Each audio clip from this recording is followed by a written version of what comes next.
আসসালামু আলাইকুম। আজকে আপনাদেরকে দেখাবো জলপাইয়ের আচার। তো জলপাইগুলোকে আমি খুব ভালোভাবে ধুয়ে নিব। আমি এখানে প্রায় 2.5 কেজি জলপাই নিয়েছি।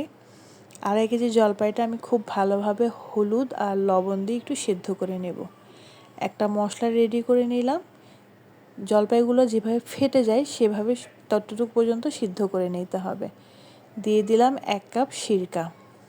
আর যে মশলাটা রেডি করেছি সেটা হলো প্রায় 2 টেবিল চামচ। 2 টেবিল চামচ দিলেই মোটামুটি হয়ে যাবে। এখন এখানে দিয়ে দিব রসুন বাটা, তারপরে দিয়ে দিব মরিচের গুঁড়া। মরিচের গুঁড়া আমি এখানে প্রায় 2 চা চামচ দিয়েছি। আপনারা যদি কেউ ঝাল খেতে চান তাহলে আর একটু বাড়িয়ে দিবেন। হলুদের গুঁড়াও প্রায় 1 চা চামচ, আর একটু বেশি দিবেন, খুব বেশি দিবেন না যাতে গন্ধ বের হয়। আর এখানে দিয়ে দিলাম জিরার গুঁড়া 1 টেবিল চামচ। এখন তেজপাতা দিয়ে দিব কয়েকটি এবং দিয়ে দিব লবণ। লবণটা অবশ্যই স্বাদ মতো। প্রথমে আমি একটু কমিয়ে দিচ্ছি, পরে যখন হয়ে আসবে তখন কিন্তু আবার একটু টেস্ট করে দেখতে হবে। দিয়ে দিলাম 4-5 টুকরা দারচিনি। আর এখন দিয়ে দিব এখানে চিনি এবং আস্ত শুকনা মরিচ।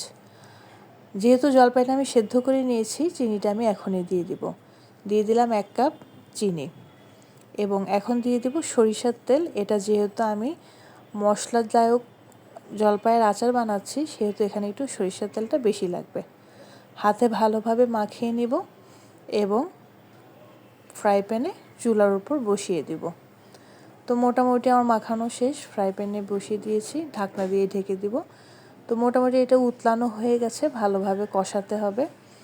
এটা কিন্তু অনেকক্ষণ সময় লাগবে, কারণ নাড়তে নাড়তেই কিন্তু আধ ভাঙা হয়ে যাবে। এখন আমি এখানে দিয়ে দিলাম আস্ত কিছু রসুন।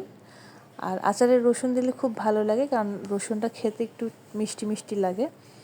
তো রসুনটা আপনারা আপনাদের পছন্দ মতো দিবেন। আমি এখানে প্রায় 1 কাপ পরিমাণ রসুন দিয়েছি। এটা শুধু রসুনটা ছুলে মুখের 2 পাশে আমি একটুখানি কেটে নিয়েছি। আর একটু অপেক্ষা করব। এর মধ্যখানে কিন্তু আপনারা অবশ্যই লবণ আর চিনিটা টেস্ট করে দেখবেন।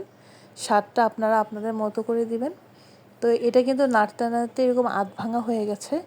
আমার কিন্তু প্রায় আচারটা 90% শেষ। তো তৈরি হয়ে গেল আজকে আমার আচারি জলপাই আচার।